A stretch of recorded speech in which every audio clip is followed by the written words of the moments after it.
ang atong Dios naghatag siya kasiguruan. Amen. Kasiguruan siya nga nagpailalom daw, no? Paano man ni siya nga critical nga pagka-istorya, pero pwede nato ni mahubad ni sa literal o practical nga kanang pagsabot nga diin ang usa daw ka tawo nga mosalig sa Ginoo ba, no? Magpailalom gid siya sa gahom sa Ginoo. Meaning kasi nga dili kita magbuot sa Ginoo ba, no? Ang Ginoo gyud magbuot, no?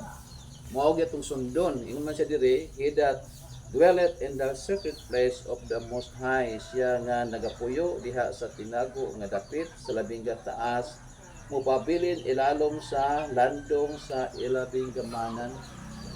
Magpabilin sa landong, no?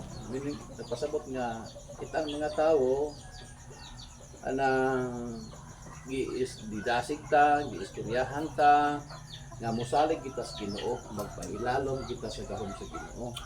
Kaya nga naman, mga hinimo raman ta sa Ginoo, o di ba? Sa sinugdan, sa Henesis, ingon dito nga ang tao gibuhat sa Dios, giumol sa Ginoo, gikan sa yuta, unya gihoypan niya aron ang iyang gihimong yuta nga porma og tao may kinabuhi na, no? Muna kita hinuypan raman ta. Muna nga ang ginhawa nato gikan sa Ginoo niya, pwede pud kuhaon sa Ginoo nang atong giginhawa. Anytime kuhaon na niya kay siya may gamahanan, siya may gabuhat nato, no? Wala may lain nga nagabuhat niya.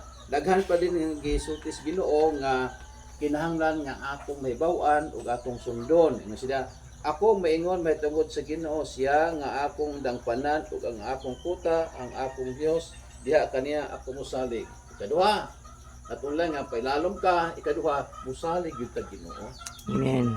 Sadigan, kung kini nga negosyo, ikaw man anibit mo oy mag-manage ani, o nindot gyud kayo nga ikaw amo nga naa diri, sa ngalan nimo tinuod ni sis? Maribik sa mata.